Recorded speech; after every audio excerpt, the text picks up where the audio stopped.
are major for you.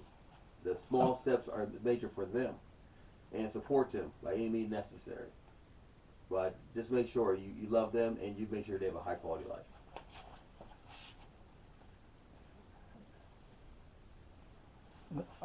I'm sorry. Um, just open up. Just open up Okay. whatever you. Open up what you've been through. All right. Open up. Okay. Well, we've been through a traumatic experience. We noticed no matter where you live, no matter the people that are supposed to be helping you out, like MRDD, the authorities and stuff like that. Most time they do not help you out. They really won't be bothered. They find it's easier to sweep it underneath the rug, pretend like nothing's going on, and make sure that you continue to seek that support system out, whether they want to do it or not. And family members too, a lot of times they'll pretty much cut you loose, pretend like you and your loved ones don't exist. And the main thing is this: you're not there for anybody but your loved one. Whether it's your child, whether it's your sibling, whether it's somebody you adopted, it's somebody it does not matter. The thing that matters is that you show them that you love them and you support them. And you can't worry about what people think either, because a lot of times people worry what the people thinks. People think whatever they want to think, no matter what you say, what you do. You can't worry about other people.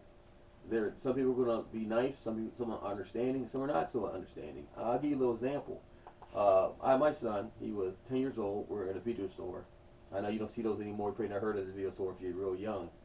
But we're in a video store. This one guy, he was joking around with his girlfriend. He elbowed Johnny in the face. My son's name is Johnny, nickname. So I told him I wouldn't advise that at all. If he does that, then there'll be an issue. He said, I'm only kidding. If I didn't say anything, he would have elbowed him. I think it's funny because he's artistic. The one memorable experience way before my son was born, we're at the movie theater, and it's movie 8, Boardman, and this autistic girl, beautiful young girl. She was probably 9 years old. So we're in the line. This is way before my son was born, and she came to give me a hug. And mom and dad started freaking out, like, "Oh my God, you can't touch strangers. You might get mad." I said, "Absolutely not, mom and dad." I said, any person to get mad of a beautiful young lady give them a hug like that is an idiot, and they don't deserve anything in life. I said, she is a beautiful young lady, and the parents opened up to me, told me they were an older couple, and it took them forever to have her. They love her unconditionally. They love her. There's so much love. There's so much love that you can see it, you can feel it. And beautiful young lady, and if she's watching this, God bless you, and God bless your family. And we also know a lot of other people too. There was actually a young girl, she's autistic, and lots of people with autism you really don't know because not always the symptoms are there. A lot of times when you'll know the autistic is when the social skills, like they don't talk a lot or they try to stay shy, they try to stay to themselves. But I know, and a lot of them don't show emotion if they're severe. But I can tell you from our point of view, our son John, he does show emotion, ups and downs. He's been abused several times, and unfortunately, abuse comes with the territory. So anybody tell you that I won't hit your kid is not telling you the truth. That don't mean they're gonna hit your kid, but they say nobody can hit your kid. That's not true, or hit your loved one, hit your it could be adult, but people do mistreat them. Like if you take them, if your mom and dad go to an elderly home, people beat them up too, mistreat them, don't feed them, don't turn them, all kind of stuff. Same thing goes with people with disabilities. What we're trying to do is outreach to everybody who has anybody that has autism or any kind of disability, and we're trying to band together because right now there's not a really good support system. You have a lot of people out there saying I support autism and I support this, I support that, and the reality is they really don't. It just looks good on paper. But people, we need to get together. If you have any questions, please, I'll make sure you know. This is my email right here. So my email is airforcejohn1967@gmail.com. I'm going to show you time, so it won't be the only time I share this email. But my email is airforcejohn1967@gmail.com. Like I said, I'll show you a few more times. But I tell you, but please, reach out to me, contact me, any questions you have. If you're a new parent that has an autistic child, That child you're gonna love regardless. I said they have so much love. The hug and kiss is so much better. And like I said, don't treat them differently you would your other normal kids or any other kid because they're all like somebody asked me, how you know when your kid wasn't normal? There's nobody that's normal in this world. The only person normal in the world and was great was Jesus Christ. Everybody has perks. Everybody has ups, downs. Everybody has stuff that people might think that's not really a relevant quality. They may say, oh, well, all he does is sing. Oh, all he does is dance. All he does is football. Everybody's special, and don't anybody tell you otherwise. Sometimes you might feel like you're alone. And you feel alone, make sure you understand that I love you. There's other people out there that love you. And just reach out. And don't be discouraged. People are going to try to discourage you, telling you what you can't do, what's not going to happen. And then remember, the main people that are supposed to support your disabled people are the main ones that are going to try to destroy your home, destroy your family. They're not out there to protect you at all. So you have to learn to protect yourself. Get thick skin. Don't worry about the comments that we made about you. Fight for your loved one. Fight anybody, your loved one. Don't be discouraged. Don't let them tell you you can't do it. And you say, you know what, I can't do it, and you just give up. Remember, you are the advocate. So only you can make this right for them. Only you can make them happy.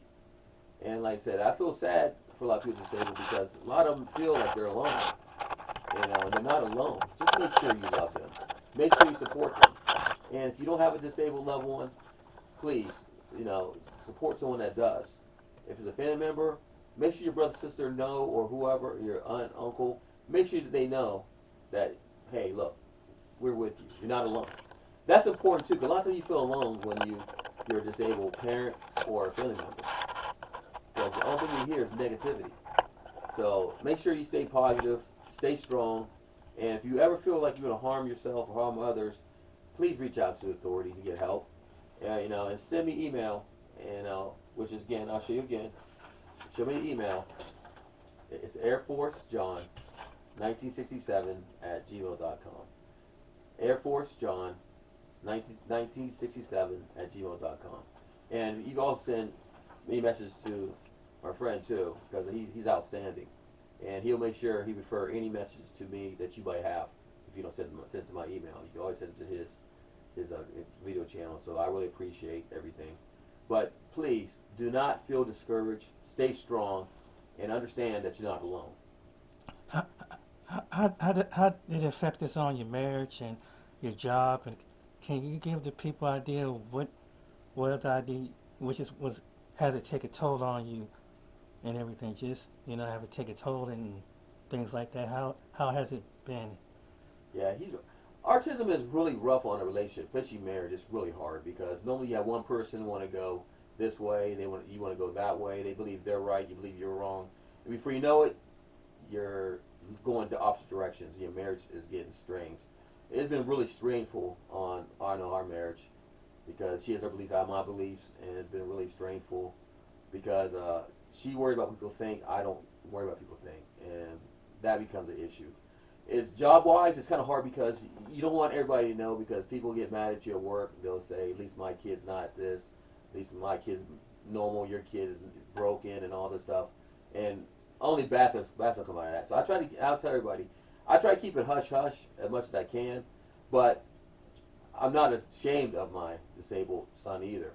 So if people at work know, I said, but I don't put it out there because it's your personal business. And some people will support you. And like I said, relationships with your family members is going to be strained. I'm not going to lie to you. If you have a disabled son or daughter, it's going to be strained because people think of autism being a taboo. And and you don't have a normal kid, so they really don't want you to family functions. They don't invite you to family reunions. They don't stop by your house to visit because they're worried about will your kid or loved one have it. Because a lot of times you have autism, you might have behaviors, and behaviors can be difficult. And when behaviors kick in, sometimes there's warning signs, sometimes they're not. And a lot of people just don't want to be bothered with the behaviors, and they feel, well, you know what? Why should I worry about that? It's not my kid, so I'm not worried about it. Job-wise, and there's nothing too. Job-wise, You will find yourself sometimes zoning out, not because you're tired, because you're trying to think, what can I do to make my loved one's life better? What did I not do? If stuff going bad, it said, why didn't I talk to this person? Why didn't I talk to that person? Don't second guess yourself because we all don't know what's going to happen. We got to play it by ear. You got to go on gut instinct. And if you make a wrong decision, guess what? Welcome to the human race because you're human. We all make mistakes. Nobody's perfect. This is not perfect either. There's no blueprint. There's no guarantee dot to dot to do this. Um, Job wise, if you find yourself zoning out, what I found out helps me is to redirect yourself. Think about the things your kid or your loved ones can do. Not what they can do. What can they do? Oh yeah, well, he's a great pianist. Stuff like that. And don't let anybody try to make you feel, you know, like a second class citizen because your loved one is disabled. And don't let anybody make jokes about people disabled either. That's one thing I don't tolerate at any job. Because at any job, you're not allowed to make any statements discriminating against anybody. And HR, they do keep making jokes like that. You talk to HR and they'll get that handled real quick. Don't allow that because it'll take off and it'll go to a bad place. So don't allow that to happen. Relationship wise, it's stressful. It'll strain your relationship. Is, how does that take a toll on your health? Anything with your health? Has it has it affected you health wise, or with the mental strain and everything? Has it? It has. It actually it'll give you blood pressure. Plus, blood pressure will go up, and weight gain. Your mind. You find yourself a lot of times so stressed out you can't focus, you can't think. You feel like you are in a whole nother universe, and it also ages you. I noticed too. I mean, it'll age you physically and mentally, because your brain also has an age limit on it. So your brain will actually get older because you're stressing yourself out, and you also shorten your lifespan because of all the stress level. So yeah, it makes you feel older. It also drains you. It creates other health factors like diabetes because you're gonna overeat. Also, like I said, I already mentioned high blood pressure, high cholesterol gonna cause that because you're not gonna eat right, and strokes, heart attacks. Those are very common, strokes, heart attacks, because your body is so stressed out. And it's not very unusual or not very uncommon either if you have a stroke or heart attack. And usually you have a heart attack or a stroke if you can't control those emotions. But